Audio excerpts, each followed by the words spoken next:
Toda segunda-feira tem INSS aqui no nosso programa. Aquele momento, né, que a gente usa para você tirar dúvidas de aposentadorias, de perícias médicas, de auxílio-doença, do BPC, que é o antigo LOAS. Então, você tendo perguntas, tendo dúvidas, você pode mandar agora. Estou com o nosso WhatsApp aqui, olha, prontinho para receber a sua participação. O número é esse aqui, ó, 99472-1022, tá bom? Estou aguardando a sua pergunta. E quem vai responder a sua pergunta é a advogada e professora Marli Marçal.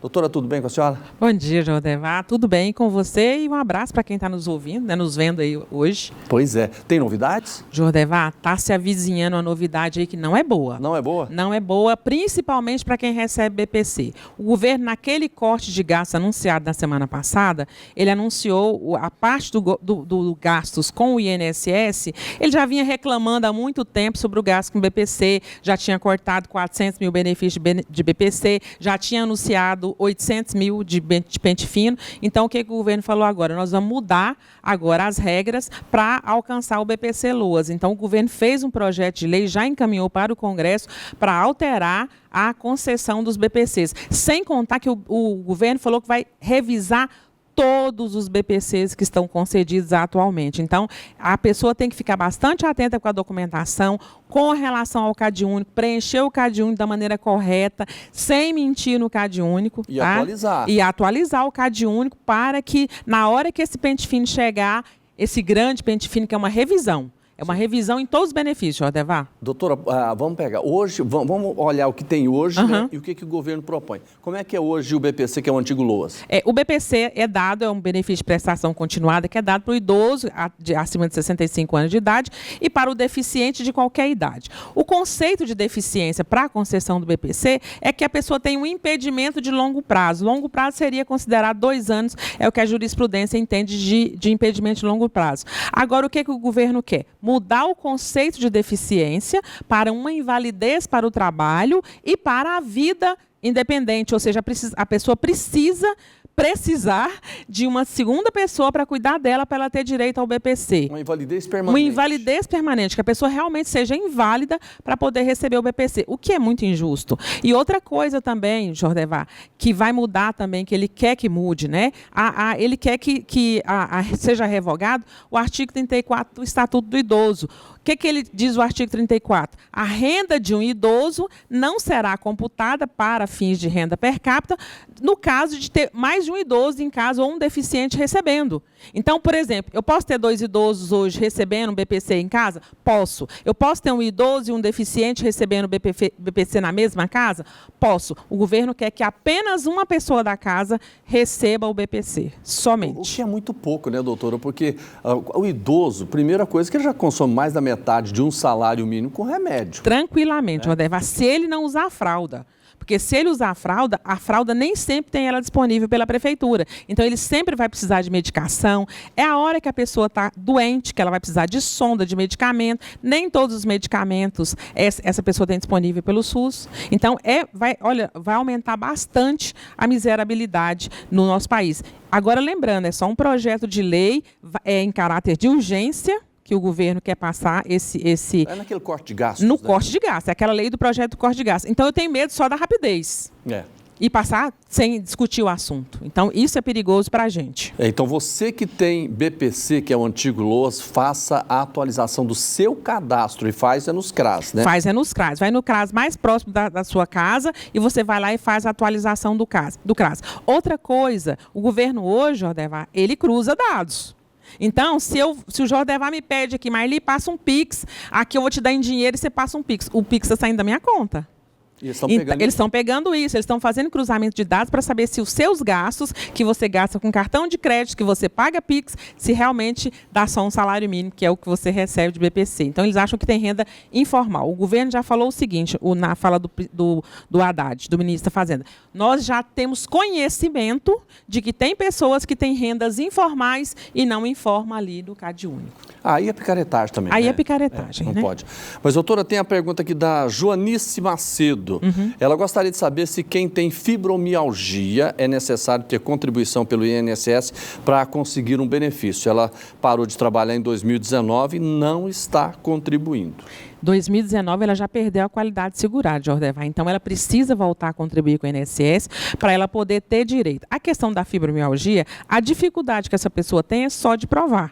Porque a fibromialgia ela ainda não tem exame que detecte precisamente a questão da fibromialgia. A gente sabe, é um diagnóstico clínico, ela vai ter que ter relatório médico, vai ter que ter afastamento do trabalho para poder provar que ela tem a fibromialgia e sim, dá direito a benefício.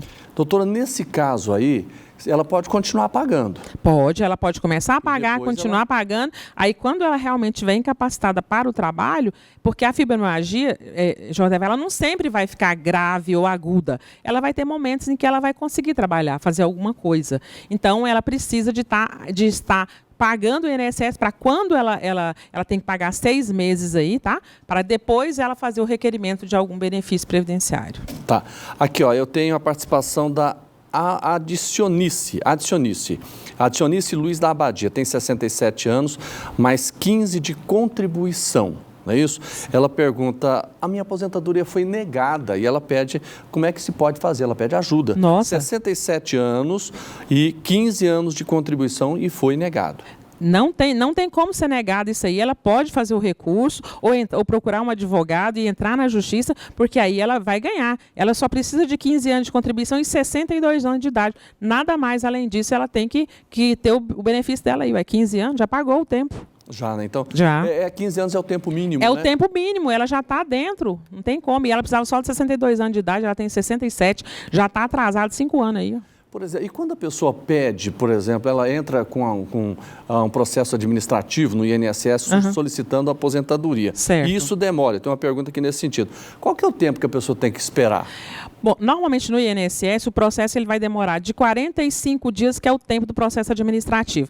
Esse prazo ele pode duplicar, então até 90 dias. Depois de 90 dias, o que a gente sugere? Que essa pessoa ela ligue na ouvidoria do INSS e reclame daquele prazo extenso e normalmente esse processo vai vir para julgamento, entendeu? Vai vir para resolver o processo. Não significa dizer que vai conceder o benefício, mas vai julgar o seu processo. É 90 dias o tempo que você tem que esperar. Aí, passado isso, vamos supor no caso da Denise ali, ela negou o benefício dela. Ela não tem prazo para ela entrar na justiça. Ela pode entrar na justiça imediatamente. A partir da hora dessa negativa, ela já pode entrar na justiça. Doutora, eu tenho uma pergunta aqui do Manuel. Ele diz o seguinte, olha, ele está com 64 anos, vai completar 65 ano que vem. Certo. Mas ele está há muito tempo de auxílio-doença. Certo. E ele recebe acima de um salário mínimo. O que ele faz hoje? Qual que seria o ideal para ele? Buscar a aposentadoria agora, né? Ou esperar chegar o tempo da idade? Eu esperaria o tempo da idade. Se ele ganha mais do que o salário mínimo e ele está há muito tempo de benefício, significa que ele está na regra de cálculo anterior. E nós temos na emenda constitucional 103, o valor do auxílio-doença é maior do que o valor da aposentadoria por invalidez. Estou falando financeiramente falando. Não compensa para a pessoa que está de auxílio-doença, que recebe mais de um salário mínimo, se aposentar nem por invalidez, nem por idade, porque aí ele vai cair em um salário mínimo, pode ter certeza, porque o cálculo começa com 60% do cálculo da renda dele. Então, para ele não é bom. Compensa para ele continuar de auxílio-doença até o INSS chamar ele. E, por exemplo, ele não falou quanto tempo de trabalho que ele tem, mas se ele tiver, por exemplo, 30 anos só?